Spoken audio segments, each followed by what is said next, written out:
What's up, everyone? Welcome to another episode of 2 AM in Sweden. I'm one of your hosts of the show, Hayes at AO Shifty, with the one, the only Steven at Steven_Springs. You got your Instagram handle up there. I do. Okay. Yeah, I do. So, how's life treating you? Not good, dude. Let's dive into my injury real quick. Oh, we gotta go into that. So, your boy fractured a rib. The ninth rib on my left side. And it started off as like a back, like I tweaked my back a little bit, and then it's back spasm. It was coming and going, and I did the heat and ice and whatever. And I was at the gym. I think this was like maybe Tuesday or Wednesday of last week. I was at the gym and I was stretching, and I don't know what I was doing really, but I like leaned too far. I felt a pop in my back, like I felt it and I heard it, and I thought maybe it was like you crack your back or whatever. I thought it was that. Oh, I cracked my back, but not that way. So I felt it, and then I couldn't finish my workout. I was cooked, fucking cooked, and I knew it wasn't good. I knew that wasn't like a good thing. So, because like once the back goes, dude, like you're done. Like you're done. You're not getting the back. No pun intended. But so a couple days go by, I could like my back stopped hurting, but then it moved to like my ribs. So I was still able to like work out, but I was like, it was right like lower ribs or like middle, right in like the beneath like my lat, and I was like, God damn it, couldn't sleep, any of that. So Sunday morning, I went to the urgent care down the street, and I was like, I just need to get an X-ray of this and see if there's anything going on, because I've broken my ribs before, so I know what it feels like, but like this wasn't that, but it still hurt like shit. So went to the doctor, got an X-ray, and then I waited. They called me like 2 hours later. They were like, yeah, you have a fractured rib. I'm like, dope.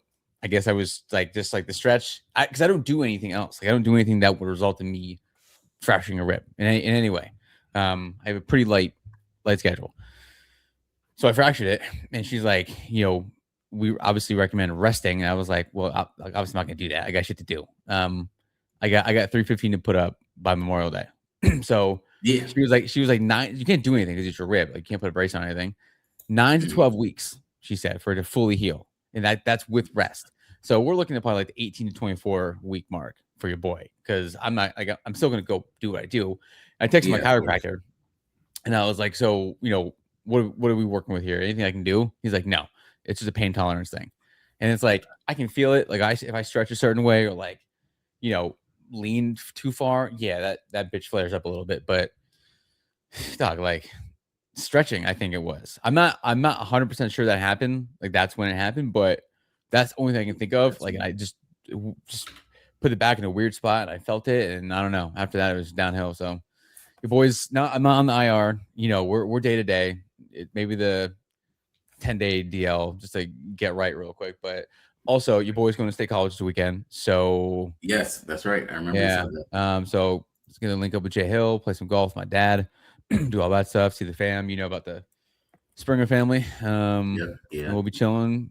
Having some cold ones probably, and telling some stories, all that kind of good stuff. So, your boys after the week, after the sales kickoff, my back now, the ribs. Now I need a little bit of a break, dude. we had a 2 day. You're gonna be able to golf. I did just swing a club in my basement. It was not full speed. It was not contact on the ball. The swing did not hurt.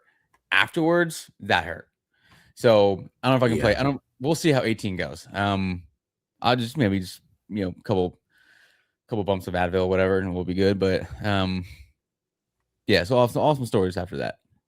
Oh, my what you got to remind me, because I'm probably gonna forget, is Mason's 2-day swim meet this weekend. So yeah, I could write that down, but I'm gonna rely on you.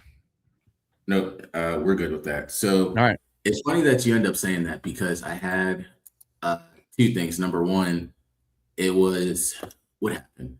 So the first thing is I had a basketball game this weekend. So when you text me about your injury, I was in the middle of a basketball game, and so You were playing?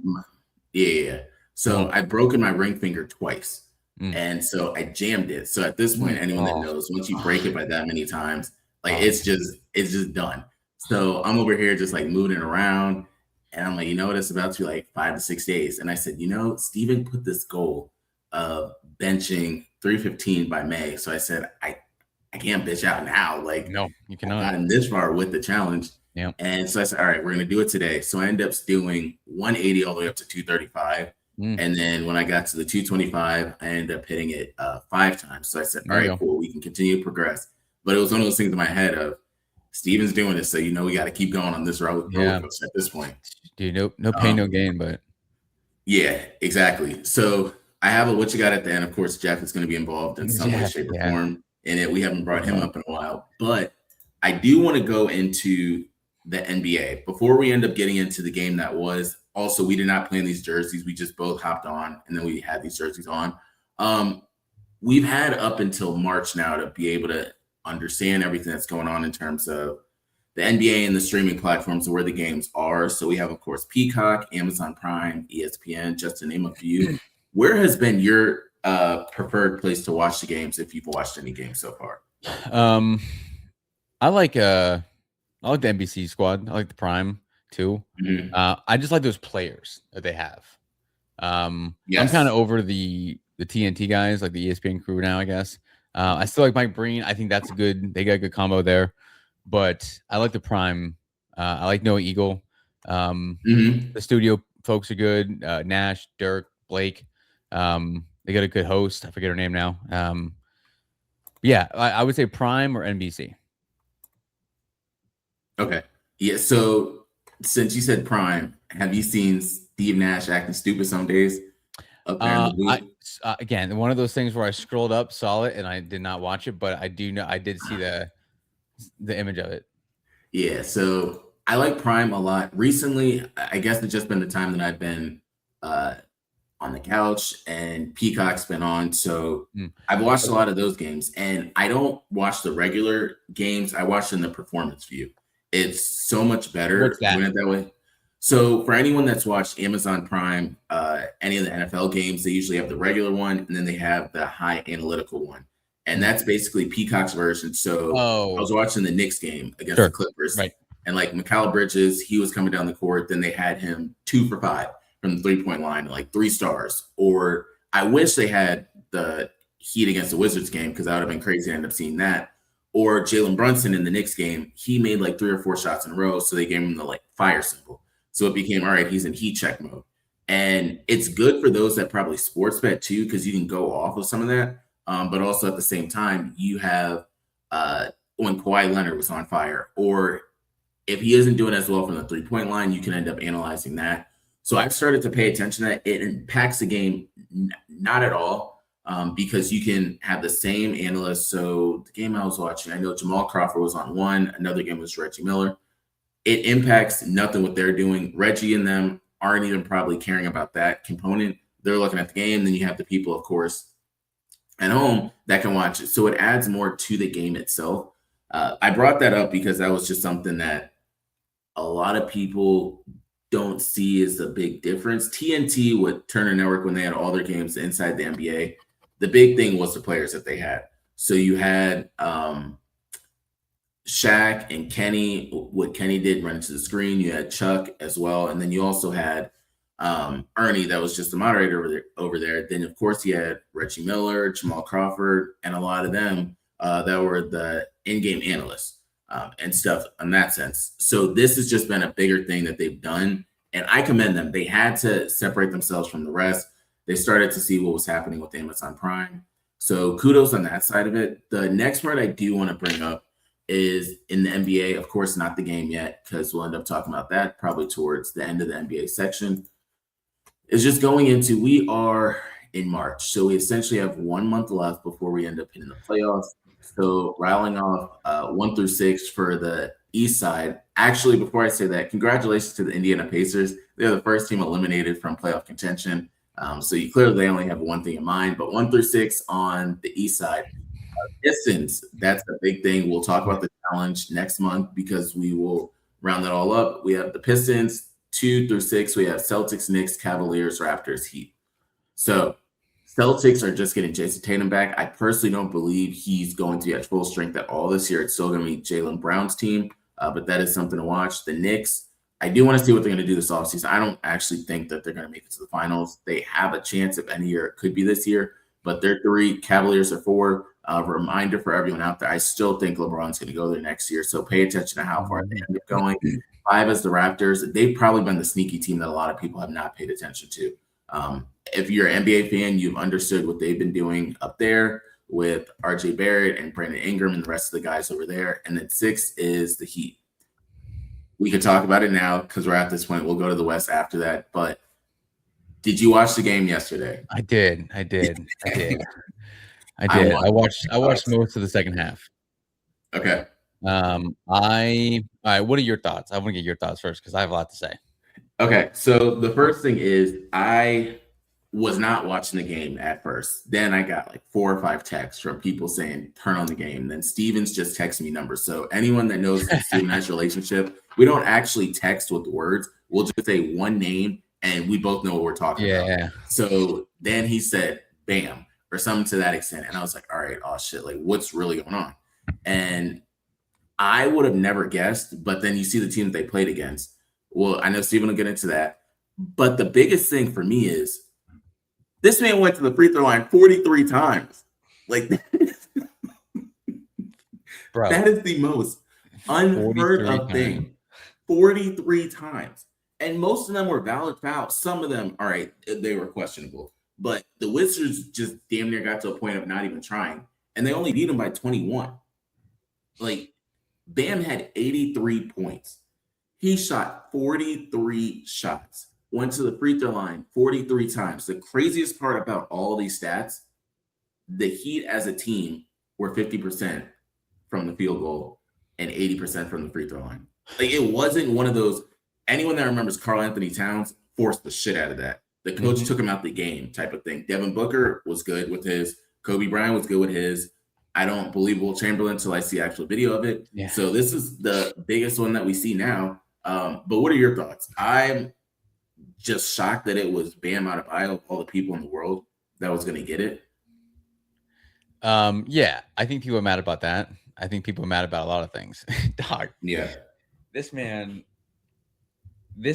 scored 83 points in a real life NBA game. He did. 83 points, dog. I don't even know how we go about this because that is, I don't care if he's playing the Wizards. I don't care if he's playing like the Helen Keller School of the Deaf and Blind.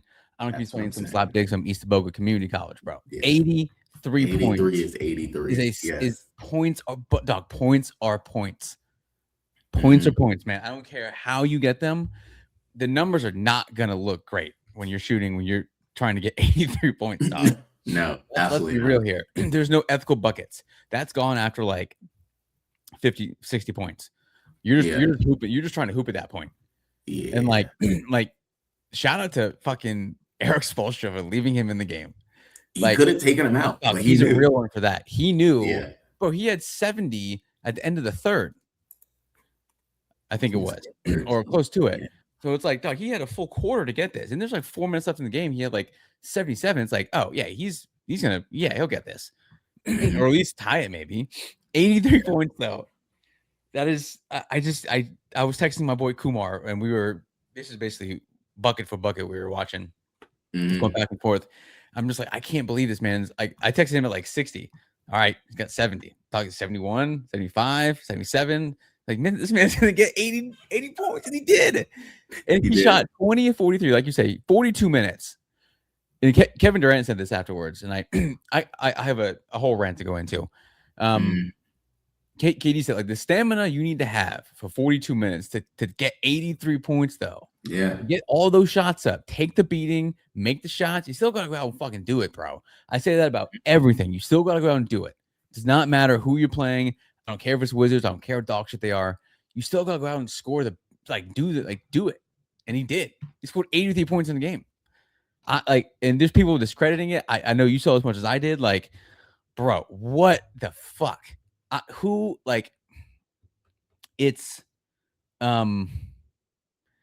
It doesn't make any sense, bro. 83 points is 83 points. I don't care how you get. People are just mad that it's Kobe's number, and now it's Bam as the number 2 guy. Kobe fans are just all in their feelings. like people talking about ethical basketball, no, dude. There's no such thing as ethical basketball when you score 83 points. That doesn't just happen.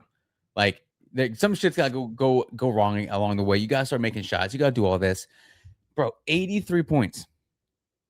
83 points. That I just can't believe that is his number. I'm looking at this right now on ESPN. 42 minutes, 83 points.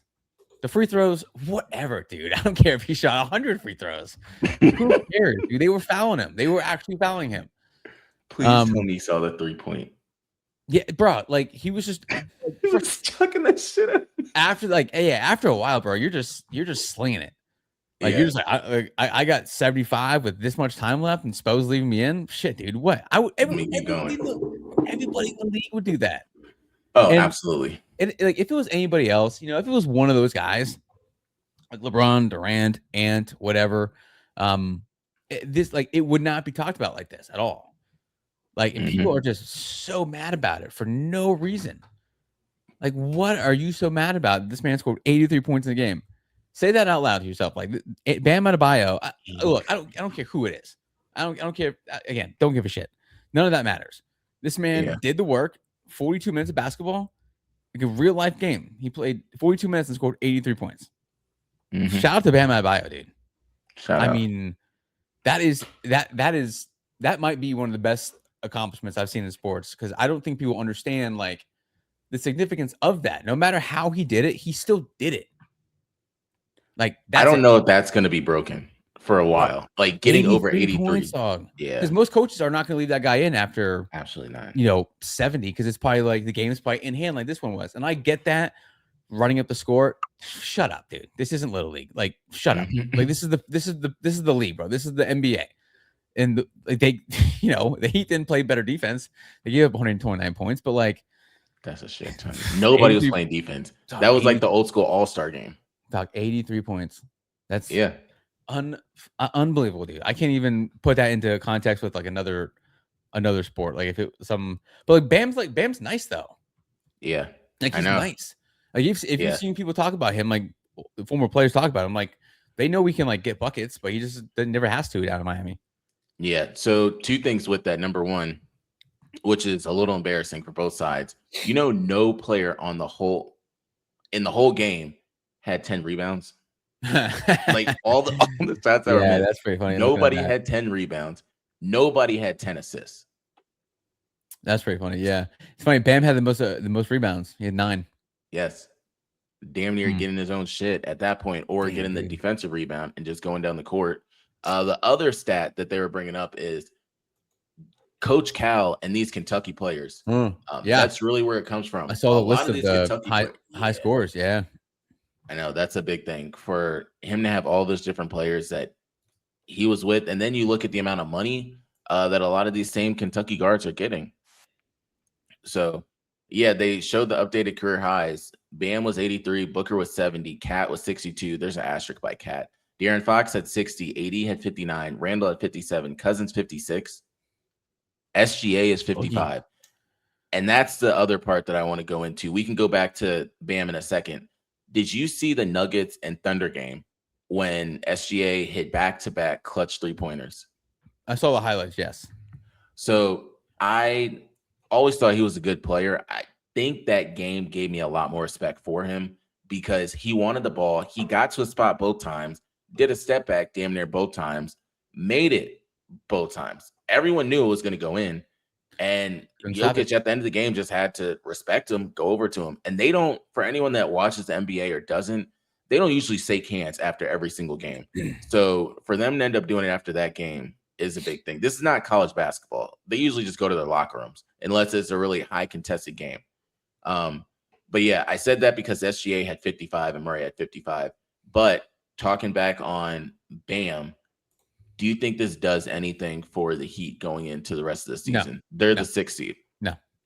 This is now, like there's like that small little bit of you that like wants Bam to start like going on a little tear, like go on a little run and start dropping like 30s and all that kind of good stuff, but I don't think that's gonna happen. No. Yeah, that's the funny part. So for anyone that does sports betting, they probably saw a bunch of people tweet this. They were like, the games I need Bam to just score 15, he can't do that. Yeah, but then 83. but now he drops 83. And then of course, some people have different betting tickets out there. When he was at like 70 for him to get to 75, 77. And then there's this guy, Kane at Based Kane. On December 16th, 2025, he said not using Twitter at all until Bam has 40-point game. You got it. My man got it. He got it. He did it. Double. So looking at the West side of things, 1 through 6, and I'll stop on the Rockets for a second. Anyone that knows me knows what I'm going to say. So number 1 is the Thunder, of course. Number 2 is the Spurs, which they've come a long way. Number 3 is the Rockets. So I got an email today. I'm not going to put on blast who the email is from, but it's someone from the Rockets organization that emailed me today, basically thanking me for being a season ticket holder of the Rockets. And then also I'm trying to look for his name, and there we go. Thanked me for being a Rocket season ticket holder, told me about the cost of the playoff tickets, which I forgot how expensive playoff tickets are in the NBA because of the fact it's per game. And then if they have 3 to 4 home games, you're paying for that whole thing. So the first round, round 1 and 2, which I assume, they're counting round 1 and then the Western semifinals. Just those two, it's roughly $5,000. Yeah. So that's the first thing. 3 and 4. So that's going to be the conference semifinals and the NBA finals. It's then $8,000 for them. So then the next part to that is they said all that. Then they said, with respect to the 2026-2027 season, we have decided not to renew your tickets. With respect.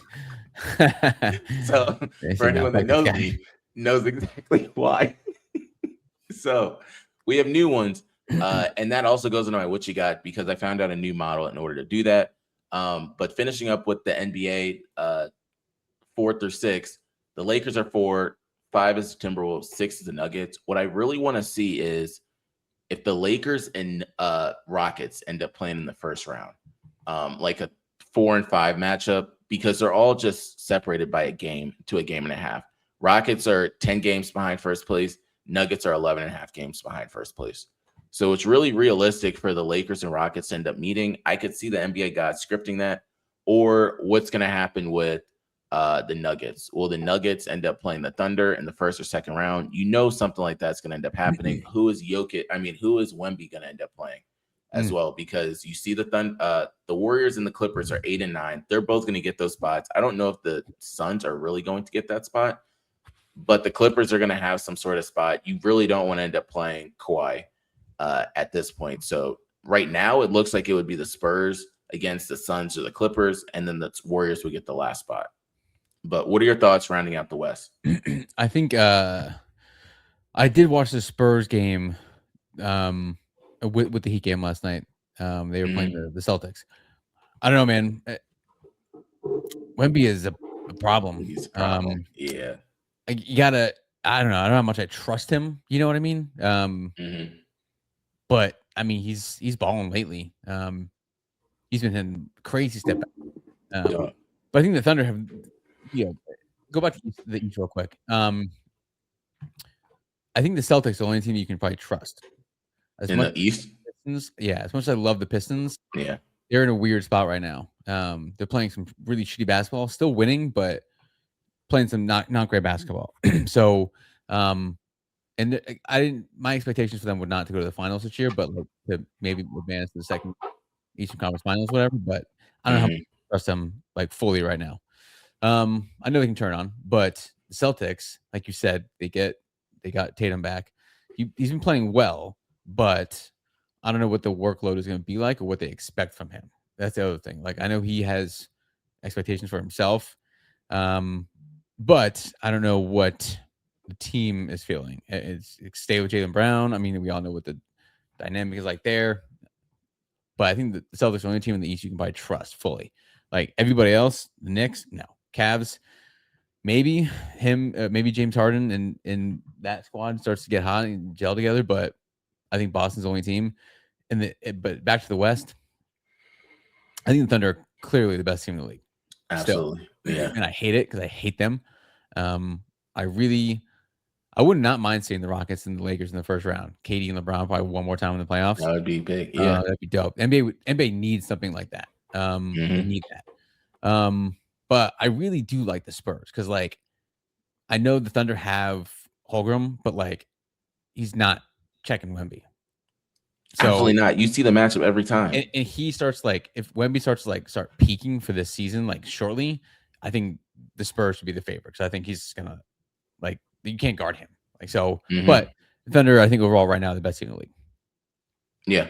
Nope, I fully agree with that. So they have a record of 51-15. The Pistons have a record of 46-18. Celtics are 3.5 games behind the Pistons, but the Spurs are 2.5 games behind the Thunder, which a lot of people from where they were 2 to 3 years ago till now did not see this happening. When they got Wemby, okay, they thought maybe, but for you to go from not even making the playoffs to end up being in second place, Yeah. And he's yeah, also going to be in some big consideration for the MVP. I don't think he's going to get it, but especially with however many guys, there's so many guys that are on the cusp of not being able to be eligible that's the for it. crazy part. So there could be like a Cade Cunningham type of thing, like by default, really. But Yeah. we'll see how that plays out. But if he's eligible for it, he should be in strong consideration for it. Yeah, agreed. So I want to transition now over into the NFL. There's been a bunch of things, but I do want to go back to last week or 2 weeks ago because some people took my joke as really serious when I said that Kenny Pickett was a second round pick. I know he was a first round pick to the Pittsburgh Steelers, but that was a draft that not a lot of people talked about. And the other part that I want to bring up with this is what now pisses me off. Shout out to the person in general, but Malik Willis, for the Dolphins to give him that much goddamn money is absolutely insane. Yeah. They must not have learned anything from when they had Tua, because clearly they just did it again. Malik Willis came into the NFL and they were saying he's not really going to be a QB1. The Dolphins said, we don't really care. It's going to be him and Quinn Ewers at this point. So Devon Achane, if you have him in fantasy, congratulations, because they're going to do a lot more running. Jalen Waddle, I don't really know what's going to happen over there. But we'll start with that one before we get into the big one that you and I both want to talk about. Malik Willis. What do you think it does for the Dolphins? Not much. Okay. Yeah, I mean, he played for the towards the end of the season for the Packers. Yeah. He did well, but like again, what are like the realistic expectations for him? Is to like be that guy and be a Pro Bowl quarterback and take them to the playoffs and have a chance of winning the division? Is that accurate? I don't know. Probably not. Yeah. So like ask me again next year. We'll see what it's like next year. But I just that doesn't do anything for me right now. Yeah. Does not move the needle. Nope. I 100% in agreement with that. I don't think it does much. They're not about to be competing with the Patriots and the Bills. So that's going to be their division for a long time. Speaking of the Bills, real quick, they signed Bradley Chubb. Yes, they did. From the Dolphins. $43 million. They gave him a good amount of money. Wow. On that side. Another one, Kyler Murray got released. So Tua's released, and then he's going over to Atlanta. Don't think that does anything for Atlanta. What I will say, it does something for the offense. If you can put him in the correct schemes, he will sling the ball. I'm not saying they're going to be good, but Drake London's going to get a couple of catches. Kyle Pitts is going to get time, and then Bijan Robinson's going to be the same. They're not making it far. I promise you, he's not taking you to the Super Bowl or farther down the line.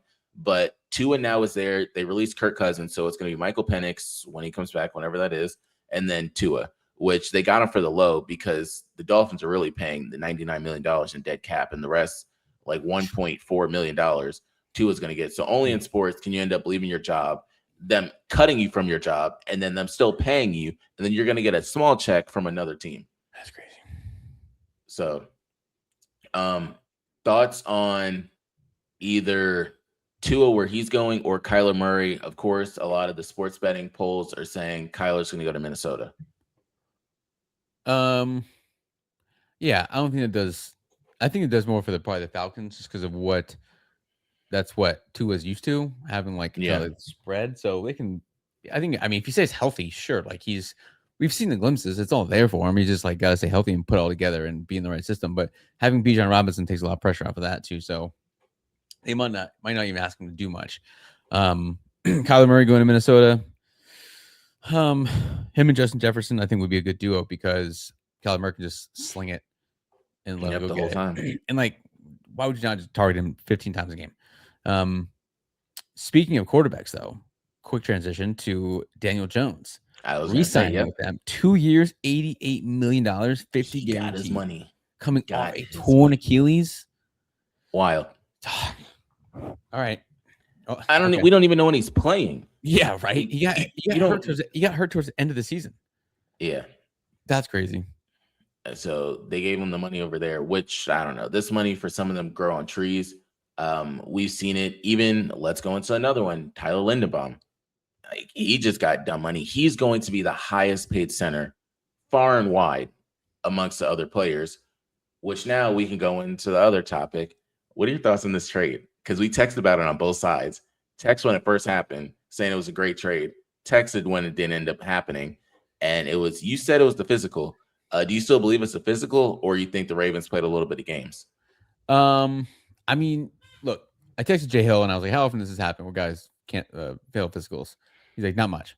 There has to be something significant wrong with his body for them to like fail a physical like that.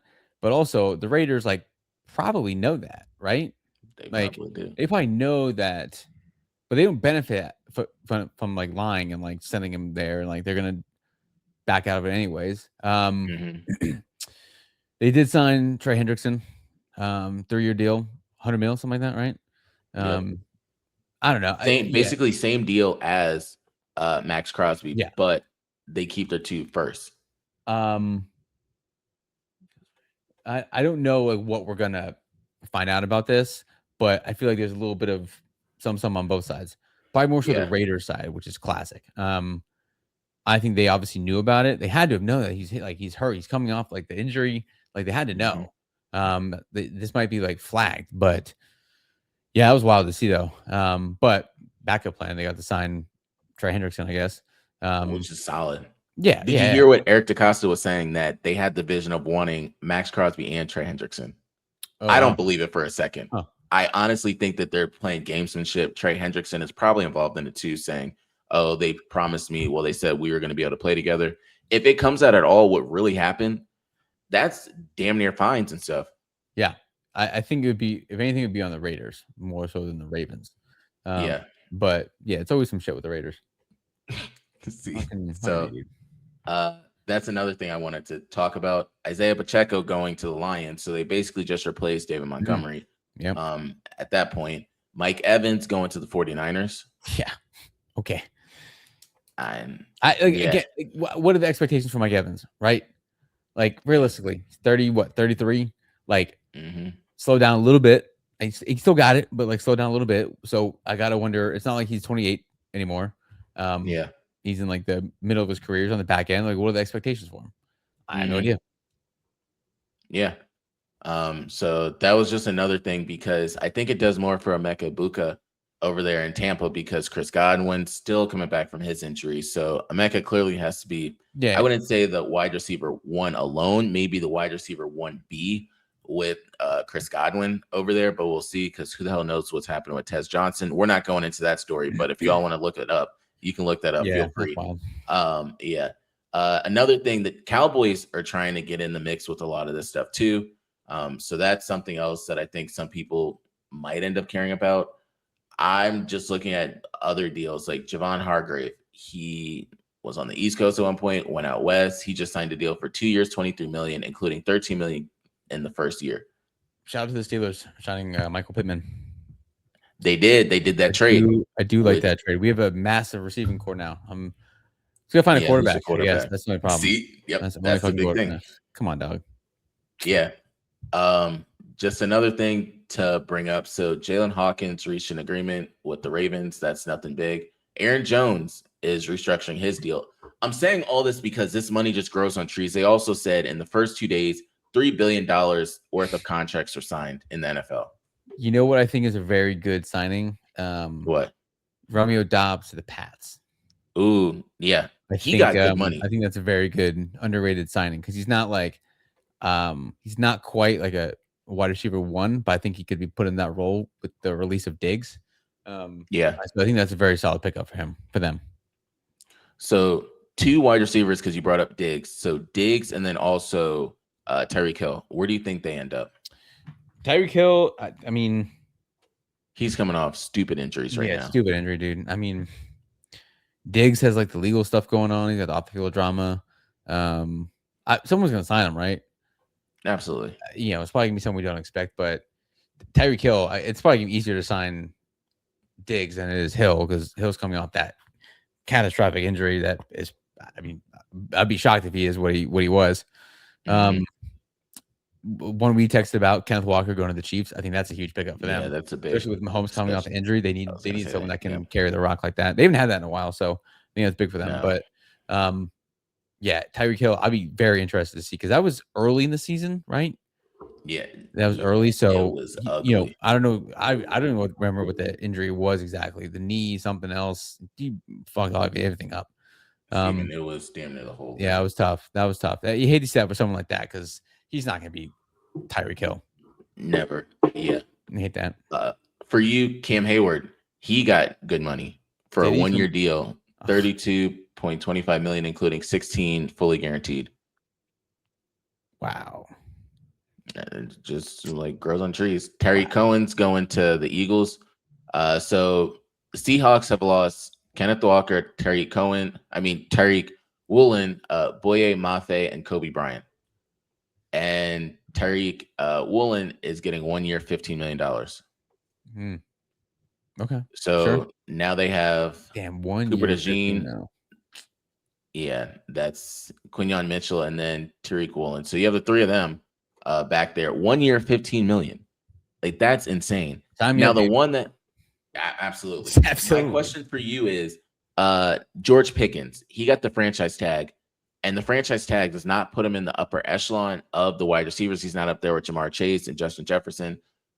What are your thoughts with this whole franchise tag? Because the NBA doesn't really do it that way. No. But what do you think when you see something like that? I think, well, let's the team wants to keep them, but they just don't want to pay them yet. Like, we know you're worth it, but like, if he has another prove it again, all pro caliber season, like, what he's capable of. But like, again, anyone can do it for a year. You've seen these guys one hit wonders do it for a year, get a contract, and they fall out. So I get it. They won't put all the eggs in the basket yet, but if he has another season like that, yeah, you pay him whatever he wants. Especially if you, yeah, for sure. There's no question about it. Pay him what he wants. And final one for you is Rico Dowdle. Say who? What? Rico Dowdle is going to the Steelers. Big back. Big back. Definitely the complete opposite of Kenneth Gainwell. But I do like him with Jaylen Warren. We have a big squad, but again, who the fuck's me our quarterback? I have no idea. I still think it's going to be Drew Aller. I think they're going to draft him either first or second round. I feel you don't think they're bringing Aaron Rodgers? I mean, you can. Like, I just don't think you have to start building for the future. I mean, yeah, you got to start. And like, is Will Howard the guy? Maybe, but I've been saying all along, I think they're going to draft Drew Aller. You have? I've been wrong. I've been wrong on the whole quarterback thing before with Penn State guys. So that's not a surprise. I mean, I was close. I was close. But I also said Drew was going to be the number one pick in the draft, but that's besides the point. But yeah. So final one, Jeremiah Love. Where do you think he ends up? He'll probably go top 10. I don't even know what the top 10 is right now anymore. He'll be a top 10 pick. He's too good not to be. All right, what you got? So we had our first 2-day swim meet this weekend. Mason did 6 events. Big homie placed in all 6. He got second, third, fourth, and 6th. So he got the most points for his team as well over the course of the 2 days. I think he had like 96 points, and the next closest kid had like 30. So he won. So they do like heats. So like they do the heat, and then like you have like 7 different heats within different events. So they do age groups and all that stuff. He won a couple of his heats, and then finished like 3rd overall in like his group, his age. But he balled out, dude. He did a 50-meter freestyle, which is down and back. It's a 25-meter pool, down and back. Cooked kids, dude. Cooked them. And then he did a 100-meter freestyle, down, back. Cooked them again, bro. He won by probably like 3 seconds over some of these kids. My man was just, wrecked it. just cruise control the whole way. Mm-hmm. It's very fun to watch. It's very impressive. Like he's very good at it. He's very good swimmer. He has some 8U travel soccer at the tryouts at the end of April. But swimming is like he's a problem in the pool. Dude's racked up, I think, close to like 10, 11 medals in the last 2 months, 3 months with all the events he's done. And it's, because, at first he was like relying on his athleticism. He's a pretty athletic kid. He was just relying on that and like doing what he was taught like originally. But then once he started developing the technique and all that, I mean, we're there 3 days a week, hour and a half each night. So this kid, like, bro, he's put the work in. Kid's a unit in the pool. So it is very fun. I'm glad I don't have to coach him, obviously, because I can't swim for shit. But it's cool to just like sit back and watch.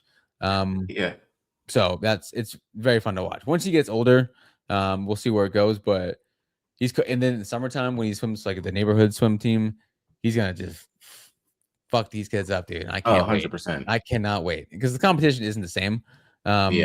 So he's gonna just cook these kids, and I cannot wait to see that. Mm-hmm. So no, but like I said, also going to state college this weekend, so I'll have multiple stories from that as well. If my legal team allows it. Yeah, you gotta always throw that in there because that's the funny thing. So people will text me and be like, "Oh, what is it that Steven really wanted to say?" I was like, his legal team told me I couldn't say it, so it's just a secret right now. This is a joke on social media, but it's something that's gained a lot of traction with over 37,000 likes. So People Magazine names the most influential product of the century. What would you guess that the running joke is for the product that is the most influential? I don't even know where to begin. Phone? What? Air fryer. So, what? It's not really from People. This random thing picked it up, and then they all started just pushing it out there. Like the amount of people that were saying it. Air fryer. I don't think everyone got an air fryer, but it is good. Like, those things are dope. I'm not gonna lie. They are. Yeah. But the most influential of the century. Come on. you might have got a little farther. Yeah, you would have had me in the first half. Yeah. Yeah, exactly. So the other one, I'm gonna go into our boy Jeff. So I was in the kitchen today. Mind you, I guess the people in the break room weren't necessarily engaging in this conversation. So he found me by myself. So he said, let me go talk to Christian. So he comes over to me and he finishes a story that the other people were not listening to. He was like, I just can't let my wife outside around these pets. I was like, what do you mean? He said, well, 15 years ago, we were outside and then there was a cat. She thought the cat was cute, came inside. 15 years later, we have 2 cats and then we have 2 dogs. Mind you, you can't just adopt 1 cat. And I was like, all right, Jeff, how long is this story going to go? He was like, mind you, you can't just adopt 1 cat when they're under 6 months. You got to adopt 2. I was like, I never would have guessed that. But thank you, Jeff. That doesn't make sense.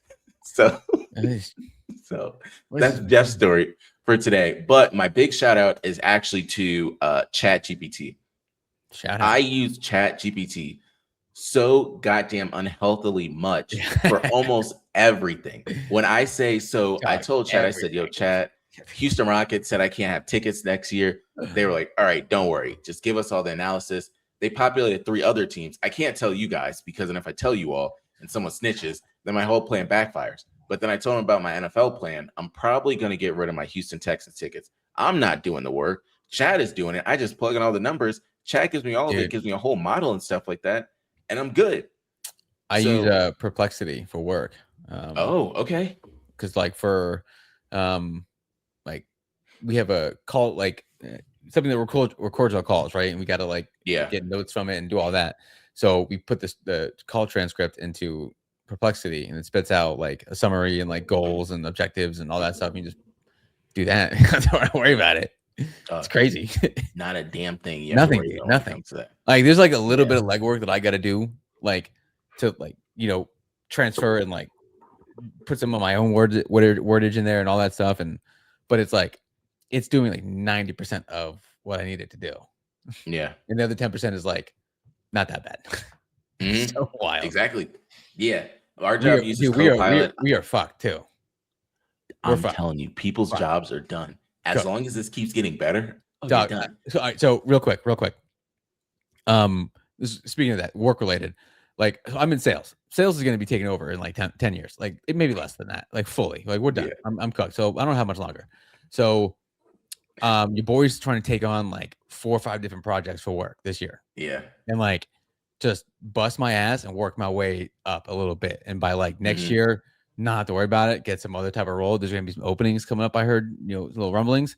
So I'm just trying to spitball and just throw out. I working on a couple of different projects. Your boy's grinding. I'm like, I'm not gonna. That's not gonna be me. You can't sit around. No way. Nope. Yeah, you can't sit around, dude. You can't sit around. Stay ready. Never to get ready. Yeah, absolutely. So that's all we got for today. H-Town, I'll see you guys in a little bit. Until next time, we out. Peace.